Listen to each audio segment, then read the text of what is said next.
Hoy vamos a hablar de ciberseguridad, una nueva realidad.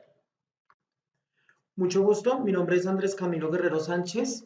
Actualmente me desempeño como gerente de tecnología para Frontex SAS, distribuidor exclusivo de SET para Colombia. Cuento con certificaciones relacionadas al campo de la ciberseguridad, como lo son Certified Ethical Hacker. También cuento con certificaciones como líder en ciberseguridad. Soy especialista en seguridad de redes telemáticas y soy ingeniero de sistemas. Para continuar con la charla, primero quiero compartirles este dato. Y este dato es que el 60% de compañías encuestadas en Latinoamérica en nuestro último Asset Security Report nos comentaba que sufrieron por lo menos entre 1 y 3 incidentes de seguridad durante el año 2019. Recordemos que cuando hablamos de incidentes de seguridad informática, esto hace referencia a eventos que comprometen la integridad, la disponibilidad y la confidencialidad de la información. Es decir, que por ejemplo, un incidente asociado a un robo de datos, ¿sí?, puede estar afectando la confidencialidad de la información, o algún tipo de ataque realizado por algún ciberdelincuente que pueda afectar el funcionamiento correcto de un servidor, puede estar afectando la disponibilidad. Dentro de los incidentes que más reportaron los usuarios encuestados en esta edición del Asset Security Report, bueno, un dato importante es que este estudio o esta encuesta se realiza a más de 5.000 compañías a nivel latinoamericano, en donde se les pregunta a los administradores de TI o a los responsables de seguridad cuáles son sus principales preocupaciones en términos de ciberseguridad.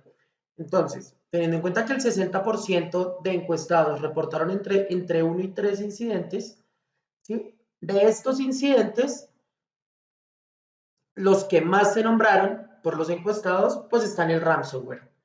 Como bien sabemos, el ransomware es este tipo de amenaza, ¿sí?, la cual al momento de ejecutarse sobre el sistema víctima, lo que va a hacer es cifrar la información del dispositivo para luego solicitar un rescate. Básicamente es un secuestro de información, este tipo de ataque.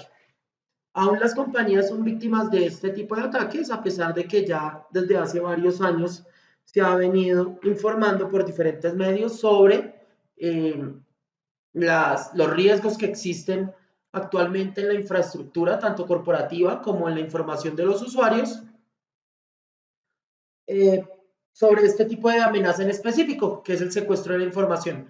También existe para dispositivos móviles, no solamente existe ransomware para eh, sistemas operativos de escritorio, como lo puede ser Windows, como lo puede ser Mac, como lo puede ser Linux, sino que también existe para plataformas como Android.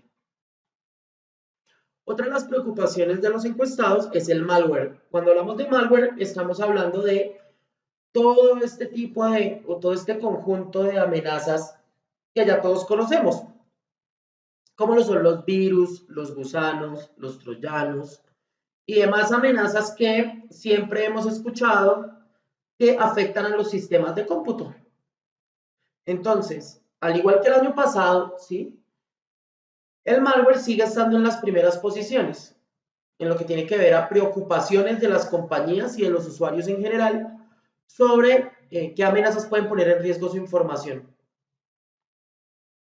Otro de los aspectos importantes es la ingeniería social. Recordemos que la ingeniería social son todo este tipo de técnicas que muchas veces no son relacionadas a tecnología o no requieren de un carácter técnico para poderse llevar a cabo. Son este tipo de prácticas en las cuales una persona con habilidades de persuasión puede convencer a través del engaño a su víctima para obtener alguna información. Uno de los casos más comunes son estos correos electrónicos que llegan, ¿sí?, a nombre de la persona, llevándola a que, por ejemplo, cambie los datos de su tarjeta de crédito. Entonces, las campañas de ingeniería social están muy bien diseñadas, algunas, y lo que buscan es esto, capturar víctimas que sean un poco ingenuas y puedan entregar su información a personas desconocidas. Y otra de las preocupaciones es el phishing. Pues si hablamos de phishing, vamos a recordar que son este tipo de sitios web los cuales suplantan a un sitio web original. Lo podemos ver en casos como bancos, en los bancos ocurre mucho, y en redes sociales.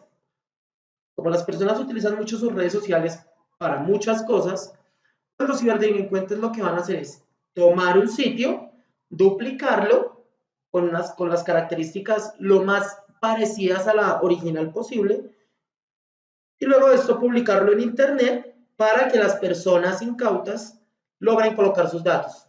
Entonces, si hacemos una revisión de estos cuatro incidentes, estas cuatro preocupaciones, podemos llegar a una conclusión, y es que, por ejemplo, el ransomware utiliza malware, utiliza muchas veces phishing y utiliza ingeniería social. Entonces, ¿cómo ocurre? El ransomware es este tipo de mensaje que llega al correo electrónico de un usuario diciéndole que tiene una foto multa. ¿Sí? Ahí partimos desde la ingeniería social. Buscar que la persona, si a través de una situación común, pueda ser engañada haciendo uso de información como por ejemplo una fotomulta. Ese archivo que viene adjunto en el correo, normalmente es un archivo PDF, contiene malware. ¿Sí? Ese archivo va a contener malware, el cual muchas veces se va a descargar en el equipo y directamente puede hacer el secuestro de la información al conectarse a algún servidor remoto para descargar la amenaza, ¿sí? El malware como tal, y cifrar la información del equipo. Algunas veces, ¿qué ocurre? Que este archivo malicioso, hablemos del PDF, contiene un enlace el cual va a llevar al usuario a conectarse a un sitio suplantado para que ya sea coloque sus datos o coloque sus datos y adicional descargue el código malicioso en su computador. Entonces aquí podemos ver que 4 amenazas, que son las preocupaciones de los usuarios, pueden llegar a convertirse en una sola si se hace una combinación. Entonces hablamos de ataques combinados. Los ciberdelincuentes ahorita utilizan muchísimas técnicas para poder suplantar o poder robar o poder afectar la información de usuarios finales o de infraestructuras empresariales. Otro dato importante es que el 58% de empresas en Colombia sufrió al menos un incidente de seguridad.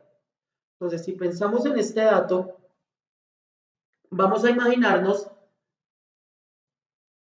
qué incidentes pueden estar ocurriendo en las empresas. Ya vimos cuáles son las principales preocupaciones para Latinoamérica, pero aquí vemos que del 100% de empresas en Colombia, el 58% de encuestadas dice que sufrió un incidente.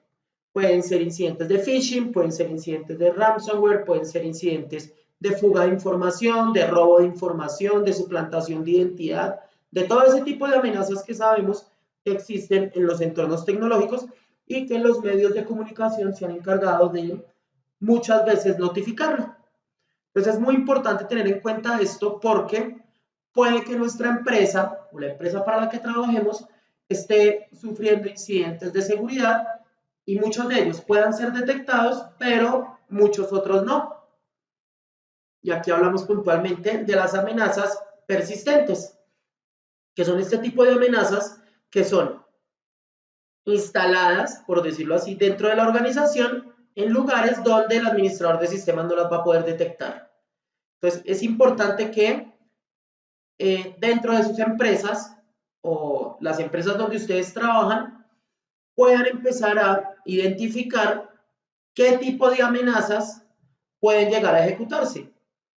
¿Cómo se hace esto? Pues si por ejemplo ustedes están en el computador de su empresa y reciben un correo malicioso, un correo sospechoso, pues la principal actividad que deberían hacer es reportarlo al área encargada para que le hagan el seguimiento y evitar que la ejecución del archivo adjunto en ese correo pueda llegar a ejecutar una amenaza que pueda ser, que pueda llevar a cabo que sea una APT que se instale en un lugar que sea de difícil detección o que pueda llegar a comprometer la seguridad de la información.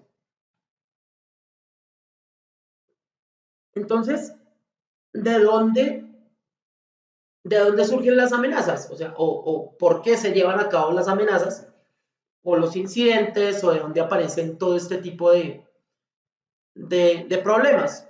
Uno de ellos son las vulnerabilidades. Una vulnerabilidad básicamente es un fallo en alguna plataforma o alguna debilidad, ¿sí? En una plataforma tecnológica que se puede dar por uso, por diseño o por implementación. Puede ocurrir por cualquiera de esas tres formas. Un ejemplo de una vulnerabilidad por diseño es, por ejemplo, que se diseñó la aplicación para el sistema contable de la compañía, ¿sí? Pero no se tuvo en cuenta la seguridad de la autenticación de los usuarios en la plataforma, del nombre de usuario y contraseña. Vamos, en la parte de diseño no se establecieron criterios óptimos para la seguridad, como una contraseña fuerte, que maneje doble factor de autenticación, en fin. Entonces, estamos hablando de una posible vulnerabilidad de diseño. Una vulnerabilidad por implementación, por ejemplo, podríamos estar hablando de un sistema biométrico. Un sistema biométrico el cual esté conectado a la red de la organización, a un sistema de entradas y salidas y control de la puerta, ¿sí? Y que por una mala implementación ese sistema pueda comprometer toda la infraestructura. Por ejemplo, que todos los usuarios sean usuarios maestros, es decir, que cualquiera pueda abrir la puerta sin necesidad de, por ejemplo, utilizar una doble autenticación, por ejemplo, la huella y una tarjeta, sino que solamente con la huella acceda a todas las puertas que tengan este control de acceso dentro de la compañía. Y una vulnerabilidad por uso puede llegar a ser que una persona no sepa cómo utilizar una herramienta en específico. Y como no sabe utilizar la herramienta de forma adecuada, puede llegar a cometer un error que comprometa la seguridad de la información. Por ejemplo, el correo electrónico. El correo electrónico de la empresa, ¿sí? Por ejemplo, muchas personas no saben que se debe utilizar para fines empresariales. Y si se va a utilizar para fines personales, se deben tener una serie de controles o una serie de recomendaciones para evitar mezclar dicha información.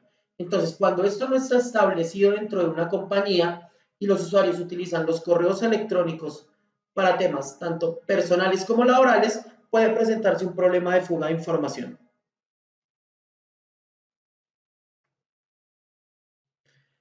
¿Qué ocurrió este año? Pues este año todos sabemos que llegó COVID-19.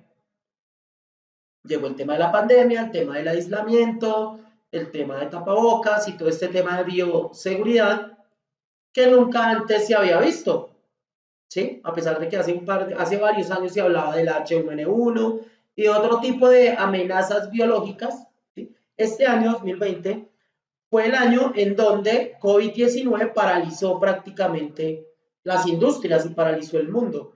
En todos los sectores, en los sectores académicos, de salud, de transportes, todos los sectores de la industria se vieron afectados por este nuevo virus, ¿sí?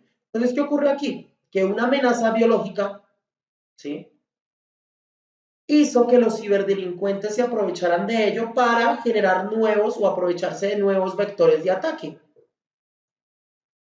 aprovechándose de la información o del, o del susto, por decirlo así, que generó COVID-19 en la sociedad, el impacto social que generó COVID-19.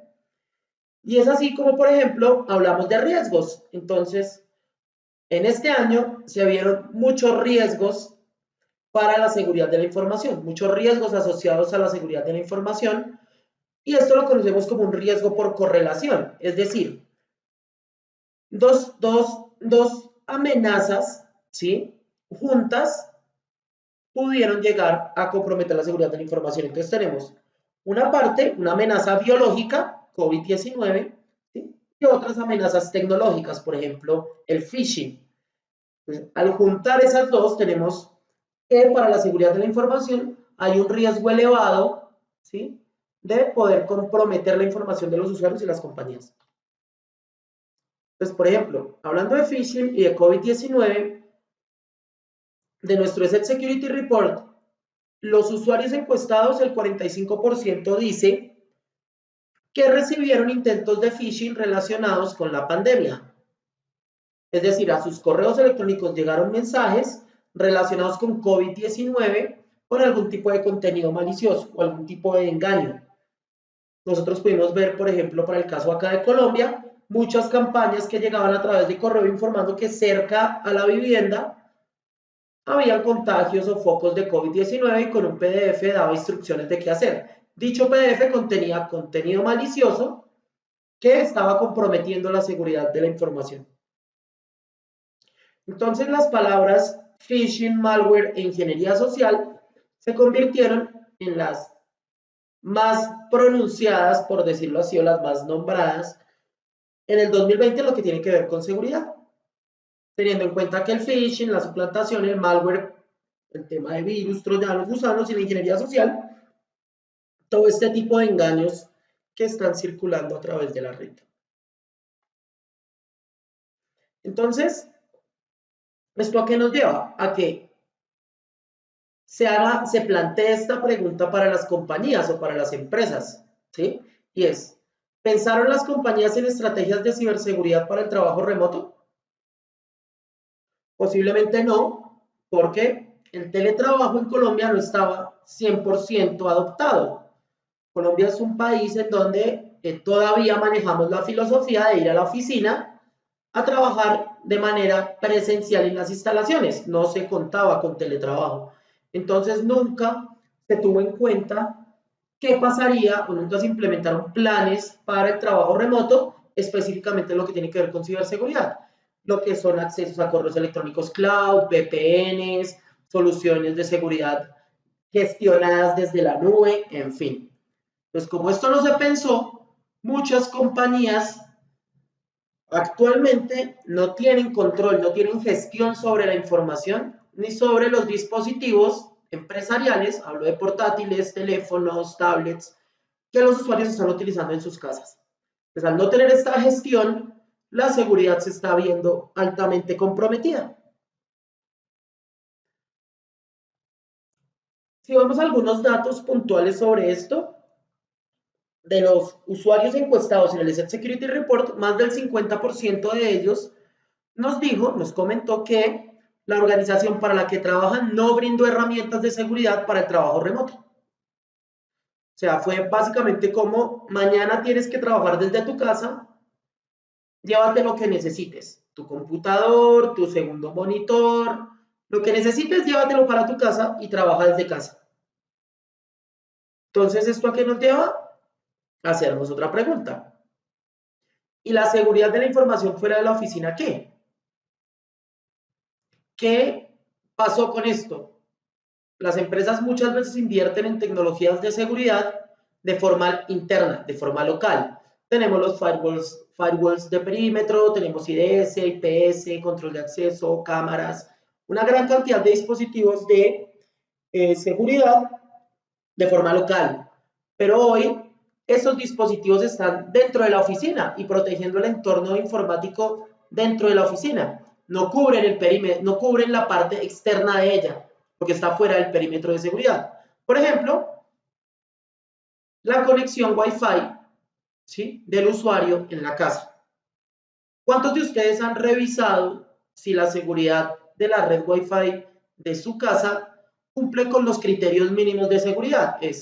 Que son una contraseña segura, un protocolo de seguridad Wi-Fi, un protocolo de autenticación actualizado. Ya estamos en WPA3, aunque no se ha implementado, pero estamos en WPA2. ¿Sí? Si ese protocolo está actualizado, si el router que estamos utilizando o el modem al que nos estamos conectando en nuestra casa es actualizado o lleva 10 años ahí colgado en la pared, ¿sí? Entonces, los administradores de TI, al no tener este alcance, ¿sí?, de poder conocer el estado de seguridad de los hogares, y al no tener tecnologías para el trabajo remoto, como por lo mínimo una VPN. Una VPN es una red privada virtual que lo que va a hacer es conectar el equipo de la empresa desde la casa a la sede principal de la empresa y va a crear un túnel donde la información se va a cifrar. Entonces, en caso de una interceptación ilegal por parte de un ciberdelincuente, la información va a estar cifrada. Entonces, esto es muy importante. No se tuvieron en cuenta este tipo de consideraciones, teniendo en cuenta que, como les digo, en las redes Wi-Fi, los protocolos tienen un tiempo de liberación. Por ejemplo, vamos a ver que el protocolo web se liberó en 1997. ¿Sí? Maneja una clave compartida, pero ya fue vulnerado. ¿Sí? Tenemos WPA, que salió en el año 2003. Ya maneja una autenticación un poco más robusta, ¿sí? Pero también fue vulnerado. Y contamos con WPA2, que es el último que se diseñó en el año 2004. Estamos hablando de aproximadamente hace 16, 17 años que se liberó este protocolo y es el que actualmente está funcionando en la gran mayoría de dispositivos en nuestro país. Aunque maneja autenticación, aunque tiene algunas características de seguridad, ya hubo una actualización de protocolo que solucionó algunos fallos de seguridad. Este protocolo ya es vulnerable, ya fue vulnerado y ya se liberó WPA3, del cual ya también se entregaron reportes sobre intentos de vulneración que fueron exitosos. Entonces es muy importante que se tenga esto en cuenta para manejar la información dentro de las compañías, sobre todo con los dispositivos que están conectados en las casas de los usuarios. Entonces, para poder hacer para poder mostrarles de una forma un poco más real cómo funciona un ciberdelincuente, vamos a hacer una simulación de cómo un ciberdelincuente puede aprovechar vulnerabilidades de un sistema operativo Windows de una víctima, ¿sí? La cual no cuente con mecanismos de seguridad, como por ejemplo una solución antivirus o una solución anti-malware, teniendo en cuenta que antivirus hace referencia a un tipo de malware, que son los virus, pero las soluciones anti-malware contemporáneas, actuales, de nueva generación, cuentan con características adicionales como sandboxing, como endpoint detection and response, firewalls bidireccionales, que son tecnologías que son muy importantes para hoy empezar a proteger la información. Entonces vamos a hacer una demostración. Aquí tenemos un equipo de un ciberdelincuente, simulando un ciberdelincuente, donde nos damos cuenta que tiene una dirección de red, una dirección IP 192.168.139.142. Y aquí tenemos el equipo de la supuesta víctima. ¿Qué ocurre? Aquí los dos equipos están en red. Si vemos, también tiene su dirección IP 192.168.139.154. Es decir, las dos se encuentran en la misma red. ¿Qué quiere decir? Que el ciberdelincuente a este punto ya tiene acceso a la red de la organización o a la red de la persona en su casa. Aquí se hace una prueba, se verifica que el equipo víctima y el equipo del ciberdelincuente sí están en comunicación bidireccional, es decir, entre los dos están habilitados para compartir datos. Aquí nos damos cuenta cuando el ciberdelincuente hace ping a la dirección 134. Ahora, el ciberdelincuente, ¿qué hace? Utiliza herramientas, en este caso utiliza Social Engineering Toolkit, SET. Esto está en una distribución para realizar auditorías de seguridad informática llamada Kali Linux. ¿Qué va a hacer? Ok, va a hacer un ataque de ingeniería social, ¿sí? Utilizando un script que puede enviar por correo electrónico, incluido en un archivo y demás. Selecciona la opción 1 y aquí seleccionamos la opción 9. Es decir, que vamos a utilizar un vector de ataque por medio de PowerShell, que es una aplicación de vital funcionamiento para sistemas operativos Windows. Entonces aquí vemos los ataques utilizando vectores PowerShell y permiten crear ataques específicos, ¿sí? Entonces aquí tenemos una lista de 4 posibles ataques que se pueden realizar. Para este caso vamos a utilizar un shellcode injector, ¿sí? El cual, ¿qué va a hacer? Aquí vamos a ver el ejemplo. Lo que va a hacer es, va a colocar la dirección de la máquina que va a recibir la información. Aquí vamos a colocar el puerto de comunicación al cual se va a reportar la víctima. Cuando la víctima ejecute el archivo malicioso o el script malicioso, va a abrir una comunicación hacia la máquina del atacante por el puerto 4444. Entonces, aquí vemos que se abre Metasploit Framework. Metasploit es un conjunto o una suite de herramientas las cuales van a permitir generar, digámoslo así, scripts o pequeños programas que lo que van a lograr es explotar alguna vulnerabilidad de algún sistema. Digamos, una vulnerabilidad aquí es que el sistema operativo de la víctima está desactualizado, ¿sí? Y adicional, no cuenta con una solución antivirus. Aquí tenemos el comando de PowerShell que el atacante va a ejecutar en la víctima. ¿Cómo podría utilizarlo? Digamos, en este caso, lo vamos a mostrar, cómo se ve el archivo. Esto es lo que se va a ejecutar en el sistema operativo de la víctima, en este Windows 10. ¿Sí? El ciberdelincuente puede tomar este archivo, colocarlo en algún PDF o en algún archivo de Word y engañar a la víctima a través de correo electrónico diciéndole que es una fotomulta, ¿sí? Y cuando él lo ejecute, lo que va a ocurrir es que va a abrir esa comunicación con el ciberdelincuente que está al otro lado en la máquina Kali Linux. Este es el comando. Entonces, si se fijan, aquí se hace la ejecución. Vamos, aquí estamos viendo lo de la parte, cómo se ve, cómo funciona en la realidad. Entonces, aquí nos damos cuenta que luego de que lo ejecuta, se abre una comunicación. Fíjense, se abre una sesión 1 de Meterpreter desde la dirección, perdón, hacia la dirección 192.168.139.142 desde la dirección 154. Aquí, básicamente, el ciberdelincuente ya tiene acceso a la máquina de la víctima. Entonces, ¿qué ocurre? Si nos damos cuenta acá, el ciberdelincuente puede obtener información, ¿sí?, de la víctima. Aquí vemos que es usuario PC con un sistema operativo Windows 10.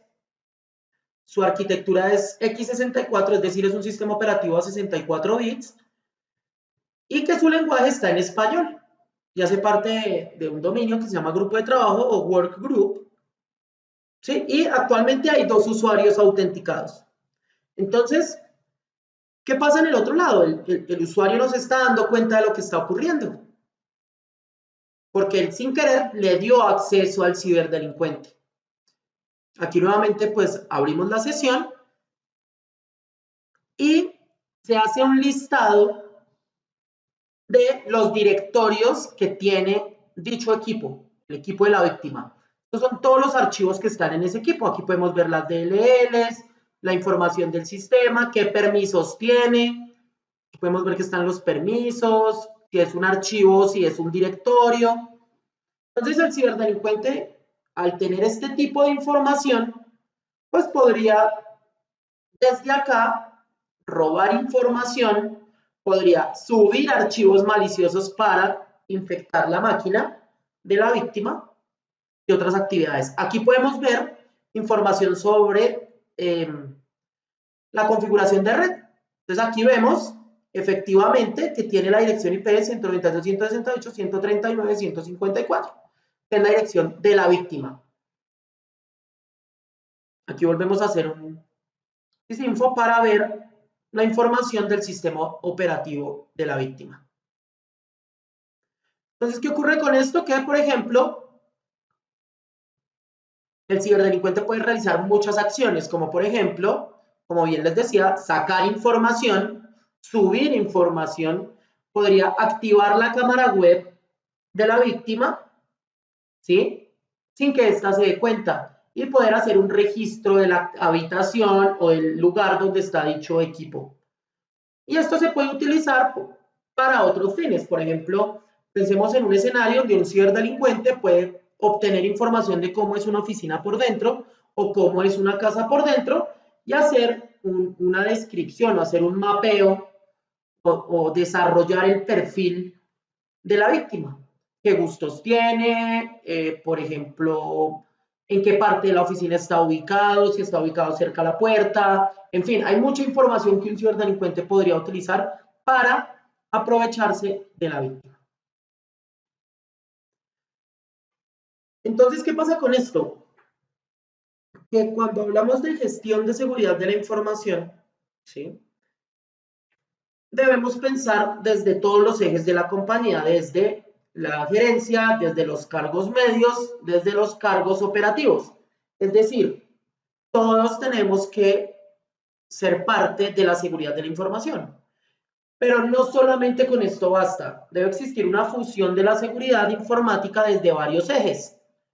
Por ejemplo, la seguridad física con la seguridad de los datos y el factor humano. Recordemos que los seres humanos también somos una parte o somos, digámoslo así, un activo de información. Nosotros tenemos información de la compañía donde trabajamos, tenemos nuestra información personal, lo cual nos hace un contenedor de información valiosa.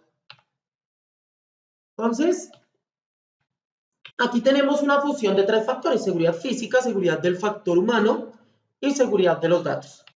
Si hablamos de seguridad física, estamos hablando de la seguridad directamente de los dispositivos.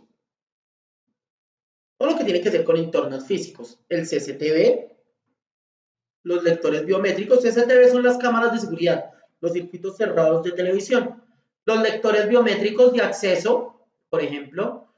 Los equipos portátiles, los equipos móviles como celulares, tablets y demás. ¿Sí? Y para ello existen varias tecnologías. Por ejemplo, el cifrado de la información. El cifrado de la información lo que hace es utilizar técnicas las cuales van a tomar la información original y luego de aplicarle un algoritmo matemático la va a convertir en otra. ¿Esto con qué objetivo? Con el objetivo de que si una persona externa o ajena a dicha información la llega a recibir, pues no puede acceder a ella. Básicamente eso es lo que hace el cifrado. Pues con esto vamos a garantizar la integridad de la información en caso de que se la roben o en caso de que se pierda. ¿Sí? Vamos a garantizar que esa información, por un lado, no va a ser accedida por personas no autorizadas y también vamos a evitar que afecten la integridad de la misma, es decir, que la manipulen y le hagan cambios. Los backups, todos sabemos o hemos escuchado la palabra backup, que no es una copia. Cuando yo cojo la información de mi equipo y la guardo en un disco duro externo, no estoy haciendo un backup, estoy haciendo una copia de la información.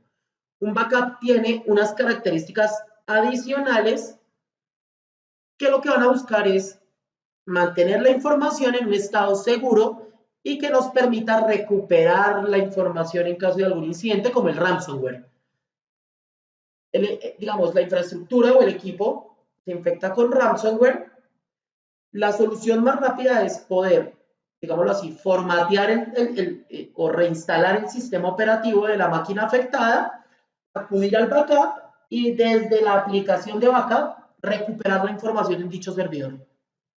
Entonces los backups cuentan con algunas características como la deduplicación, como poder cifrarla, como que sea cloud, como que permita recuperar el sistema operativo completamente. Sistema operativo hablo de Windows, Linux, Mac y muchas opciones más. Es importante contar con backups. También de forma a modo personal se puede hacer backup. Hay aplicaciones en línea que permiten hacer backups bastante bien de nuestra información. Hacer auditorías, conocer cuál es la posición de la compañía frente a la seguridad de la información. Hay muchas auditorías que ya son un poco más profesionales, ¿sí? En donde ya va una persona experta a hacer o a tratar de atacar a la compañía como lo haría un ciberdelincuente, lo que se conoce como hacker ético. Entonces, un hacker ético va a tratar de hacer lo que un ciberdelincuente haría, ¿sí? Para luego poder conocer cuál es el estado de la seguridad de dicha compañía y poder dar unas recomendaciones. Hay varios tipos de auditoría. También hay auditorías para la implementación de políticas de seguridad, que es un poco más de administración, es un poco más de papeleo, por decirlo así. La seguridad física, también los dispositivos Wi-Fi. Volvamos al tema de las casas. ¿Ustedes saben desde hace cuánto tienen la antena o el router que llaman o el modem sin cambiarlo? Yo conozco casos donde, por ejemplo, llevan 5 años con el mismo router y con su sistema operativo, porque ese tipo de dispositivos también cuentan con un sistema operativo para que funcione, desactualizado y con protocolos de seguridad vulnerables. Entonces es importante que desde ese punto, tanto el firmware de los servidores, de los equipos de cómputo, de las antenas Wi-Fi, de los lectores biométricos y demás, sea actualizado. Y esto es simple, por ejemplo, ustedes con sus computadores Windows, Linux o Mac, instalen las actualizaciones que les aparecen eh, semanalmente o mensualmente, las aplicaciones como Java, las aplicaciones como Office, como Windows, requieren de actualizaciones. Cuando aparezcan esos mensajes, actualícenlos. Sobre el factor humano, es importante la capacitación. Esto que estamos haciendo por medio de esta charla es una parte muy importante para mantener la seguridad de la información y de las compañías. ¿Por qué? Porque los usuarios son quienes manipulan la información y son muchas veces los que permiten que el ciberdelincuente pueda llevar a cabo sus acciones, ¿sí? Entonces, con las capacitaciones en seguridad, esto se logra mitigar un poco. Capacitaciones tanto dentro como fuera de la empresa. En Internet hay muchísimos cursos gratuitos sobre seguridad básica. Uno de ellos, por ejemplo, la Academia ESET, en donde hay muchos cursos de seguridad gratuitos para personas que no están directamente relacionadas con esto de la seguridad informática ni con la tecnología. Son cursos de muy fácil acceso y muy fáciles de entender. Las políticas y la productividad. Para las empresas esto es muy importante, poder implementar políticas sobre el uso de dispositivos, sobre el manejo de los correos, sobre el manejo, por ejemplo, de la información confidencial de la compañía, los usuarios, las contraseñas. Y también es muy importante poder conocer los términos de productividad de los colaboradores o de los empleados. ¿Esto por qué? Porque muchas veces muchos empleados no utilizan el tiempo de trabajo para trabajar, sino para otras actividades, que muchas veces estas actividades pueden comprometer la seguridad de la información. Por ejemplo, las redes sociales, por ejemplo, las emisoras por internet, por ejemplo, buscar trabajo. Esto también se puede ver como un riesgo para la seguridad de la información. ¿Por qué? Porque una persona que está buscando trabajo dentro de una compañía puede tener pueden estar pasando dos cosas. Uno, que está aburrido en la compañía y otra que quiere crecer profesionalmente. Para el caso de la primera, si está aburrido, pues se nos vuelve un riesgo porque esa persona aburrida puede robar información de la empresa y venderla en la competencia o llevársela para un nuevo trabajo y perjudicar a nuestra compañía sin muchas veces nosotros darnos cuenta. Entonces es muy importante poder entender esto. Nuevamente las auditorías de seguridad. Hay auditorías de seguridad sobre el factor humano. Por ejemplo, hay test sobre ingeniería social y sobre phishing. Se hacen campañas controladas dentro de la empresa para validar qué tal es el comportamiento o cómo es el comportamiento de los usuarios cuando reciben este tipo de ataques. Luego de recibir esta información, pues pasamos a hacer la parte de políticas, la parte de capacitaciones y demás. Personal capacitado en seguridad. Nuevamente, no solamente tiene que saber de seguridad la persona que administra el área de sistemas o el área de TI. Toda la compañía tiene que saber sobre seguridad. Entonces, aquí es muy importante la participación de las áreas de gestión humana o de recursos humanos para hacer programas de formación sobre seguridad para toda la compañía. Y para la parte técnica, las partes que administran la información, las partes que administran la infraestructura, también es importante poder brindarle capacitaciones especializadas en seguridad. Hay compañías que se especializan en la prestación de servicios de capacitación. Por ejemplo, nosotros hacemos cursos para capacitar a las personas del área técnica en cómo administrar soluciones de seguridad de SET o en cómo poder administrar la seguridad de su compañía. Y sobre la seguridad de los datos, pues tenemos tecnologías como la prevención de fuga de datos o DLP, ¿sí? Ya que muchas veces la información sale de la compañía y nosotros no nos damos cuenta. Un ejemplo de DLP o una fuga de datos, perdón, un ejemplo de una fuga de datos puede ser que un colaborador esté enviando información corporativa a su correo personal para tener copia, ¿sí? O pueda estar sacando información de algún sistema sin autorización y lo puede estar vendiendo a la competencia o lo puede estar utilizando para fines personales.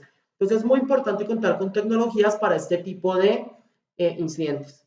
Una solución antivirus o anti-malware, que es la primera capa de protección para los dispositivos, y funciona mejor si tiene tecnologías asociadas, como por ejemplo un firewall que permita monitorear las conexiones de red a las cuales se conecta el equipo, ¿sí? Para que, por ejemplo, en el caso de la demostración, al momento en que se realice esa comunicación entre el equipo de la víctima y el equipo del atacante, un firewall pueda bloquear esa comunicación y evitar que se abra esa conexión, evitar que el ciberdelincuente tenga acceso al equipo. También hay tecnologías como el EDR, Endpoint Detection and Response, que lo que van a permitir, esto ya es un poco más técnico, más desde el área de la inteligencia de amenazas y demás, que básicamente, ¿qué va a hacer? Pues ver qué ocurrió cuando ocurre un incidente. Básicamente es, si llega a ocurrir un incidente en la red de una compañía, este tipo de tecnologías lo que van a permitir es que el administrador de sistemas sepa de dónde ocurrió el ataque y qué fue lo que ocurrió. Entonces, pensemos en el escenario donde el usuario está en la casa, ¿sí? Y sin querer, ¿sí? Su equipo fue comprometido y se ejecutó alguna amenaza. Entonces, cuando este tipo de tecnologías recopilan la información de lo que pasó, el administrador puede tomar decisiones. Entonces, por eso es tan importante que todos sepamos que estas tecnologías existen. Esto es lo que actualmente se utiliza en términos de seguridad para estaciones de trabajo. Y esta es súper clave, el doble factor de autenticación, que ya todos conocemos, que es cuando pongo mi nombre, usuario y contraseña, por ejemplo, en el correo electrónico de la empresa, y a mi celular me llega un mensaje de texto con un PIN o con una clave adicional. Lo mismo ocurre en Facebook, lo mismo ocurre en Twitter, lo mismo ocurre en Instagram, lo mismo ocurre con Gmail, con Outlook, con todas las aplicaciones que requieran de nombre, usuario y contraseña.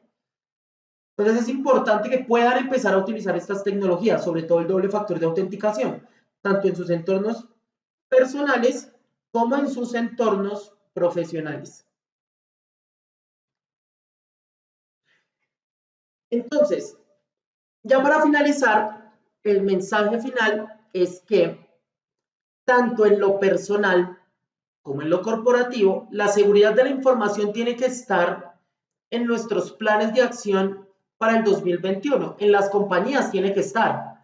Ya sabemos que COVID nos tomó por sorpresa, ya debemos estar preparándonos para el 2021, porque no sabemos qué pueda pasar. Las amenazas informáticas evolucionan. Hoy hay una amenaza de un tipo, mañana hay otra amenaza de otro tipo, pero las amenazas biológicas también. Entonces hoy estamos hablando de COVID-19. Puede que salga una nueva variante o un nuevo tipo de COVID en el 2021 que nos tome por sorpresa, ¿sí? Y nuevamente tengamos que entrar a un confinamiento de 5 meses. Entonces, cuando esto ocurra, ojalá nunca ocurra más, ¿sí? Nosotros, las compañías, nosotros como personas que manipulan información, debemos estar preparados y contar en nuestros presupuestos y en nuestro plan de acción para el otro año, tener a la seguridad informática como un punto clave en la agenda. Ahora, de modo personal, también es importante contar con una solución de seguridad antivirus o una solución anti-malware paga con soporte reconocida en el mercado, tanto para nuestro equipo personal como para nuestro dispositivo móvil. Poder hablar con nuestro DSP para que actualicen esas tecnologías de conexión inalámbrica que tenemos en nuestra casa. Ya hay cambios, ya hay dispositivos nuevos, hay muchas mejoras. Pero es importante que nosotros hagamos esta labor de notificarle a nuestro proveedor de servicios de Internet para que nos haga dichos ajustes. Si contamos con nuestras cámaras de seguridad en la casa, también es muy importante poder actualizar este tipo de sistemas para evitar que ciberdelincuentes se aprovechen de la información. Entonces, no siendo más, muchísimas gracias por su atención, muchísimas gracias por su tiempo. Espero haya sido de su agrado esta charla.